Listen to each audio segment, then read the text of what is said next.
Lecture de la parole de Dieu. Marc chapitre 4, Bible Martin, intitulé La parabole de Jésus-Christ du semeur, de la semence et du grain de moutarde. Il se met en mer et apaise la tempête. Lecture de la parole. Puis il s'est mis encore à enseigner près de la mer, et de grandes troupes s'assemblèrent vers lui, de sorte qu'il monta dans une nacelle, et s'étant assis dans la nacelle sur la mer, tout le peuple demeura à terre sur le rivage de la mer. Et il leur enseignait beaucoup de choses par des similitudes, et il leur disait dans ses instructions: Écoutez, voici un semeur sorti pour s'aimer. Et il arriva qu'en s'aimant, une partie de la semence tomba le long du chemin. Et les oiseaux du ciel vinrent et la mangèrent toute. Une autre partie tomba dans les lieux pierreux, où elle n'avait guère de terre. Et aussitôt, elle leva, parce qu'elle n'entrait pas profondément dans la terre. Mais quand le soleil fut levé, elle fut brûlée, et parce qu'elle n'avait pas de racines, elle se sécha. Une autre partie tomba parmi des épines, et les épines montèrent et l'étouffèrent, et elle ne rendit point de fruits. Et une autre partie tomba dans une bonne terre, et rendit du fruit, montant et croissant, tellement qu'un grain en rapporta 30, une autre 60, et un autre 100. Et il leur dit: Qui a des oreilles pour ouïr, qu'il entende. Et quand il fut, en particulier, ceux qui étaient autour de lui, avec les 12, l'interrogèrent, touchant cette parabole. Et il leur dit: Il vous est donné de connaître le secret du royaume de Dieu. Mais à ceux qui sont dehors, toute chose se traite par des paraboles, afin qu'en voyant, ils voient et n'aperçoivent point. Afin qu'en voyant, ils voient et n'aperçoivent point.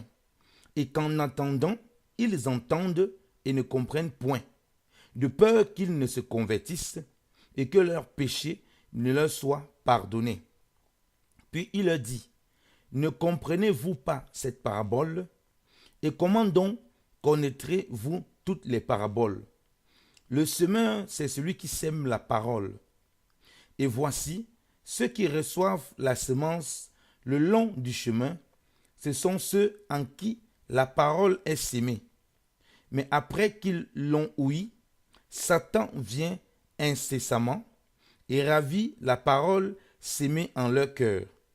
De même, ceux qui reçoivent la semence dans des lieux pierreux, ce sont ceux qui, ayant ouï la parole, la reçoivent aussitôt avec joie. Mais ils n'ont point de racines en eux-mêmes et ne sont que pour un temps, de sorte que l'affliction et la persécution s'élevant à cause de la parole, ils sont incessamment scandalisés. Et ceux qui reçoivent la semence entre les épines sont ceux qui entendent la parole. Mais les soucis de ce monde et la tromperie des richesses et les convoitises des autres choses étant rentrées dans leur esprit, étouffent la parole et elle devient infructueuse. Mais ceux qui ont reçu la semence dans une bonne terre sont ceux qui entendent la parole et qui la reçoivent et portent du fruit. L'un 30, l'autre 60 et l'autre 100. Et il leur disait aussi: Apporte-t-on la lampe pour la mettre sous un boisseau ou sous un lit? N'est-ce pas pour la mettre sur un chandelier? Car il n'y a rien de secret qui ne soit manifesté. Il n'y a rien de caché qui ne vienne en évidence. Si quelqu'un a des oreilles pour ouïr, qu'il entende. Il leur dit encore: Prenez garde à ce que vous entendez. De la mesure dont vous mesurerez, il vous sera mesuré. Mais à vous qui entendez, il sera ajouté. Car à celui qui a, il lui sera donné. Et à celui qui n'a rien, c'est là même qu'il a, lui sera ôté. Il disait aussi, le royaume de Dieu est comme si un homme, après avoir jeté de la semence dans la terre, dormait et se levait de nuit et de jour, et que la semence germa et crut, sans qu'il sache comment. Car la terre produit d'elle-même premièrement l'herbe, ensuite l'épi, et puis le plein froment dans l'épi. Et quand le blé est mûr, on y met incessamment la faucille, parce que la moisson est prête. Il disait encore, à quoi comparerons-nous le royaume de Dieu? Ou par quelle similitude le représenterons-nous? Il est encore comme du grain de moutarde, qui lorsqu'on le sème dans la terre, est bien la plus petite de toutes les semences qui sont jetées dans la terre. Mais après qu'il est sémé, il lève et devient plus grand que toutes les autres plantes et jette de grandes branches, tellement que les oiseaux du ciel peuvent faire leur nid sous son ombre. Ainsi, par plusieurs similitudes de cette sorte, il leur annonçait la parole de Dieu, selon qu'ils pouvaient l'entendre. Et il ne leur parlait point sans similitude, mais en particulier, il expliquait tout à ses disciples. Or, en ce même jour, comme le soir fut venu, il leur dit, passons de là l'eau. Et laissant les troupes, ils l'amenèrent avec eux, lui étant déjà dans la nacelle. Et il y avait aussi d'autres petites nacelles avec lui.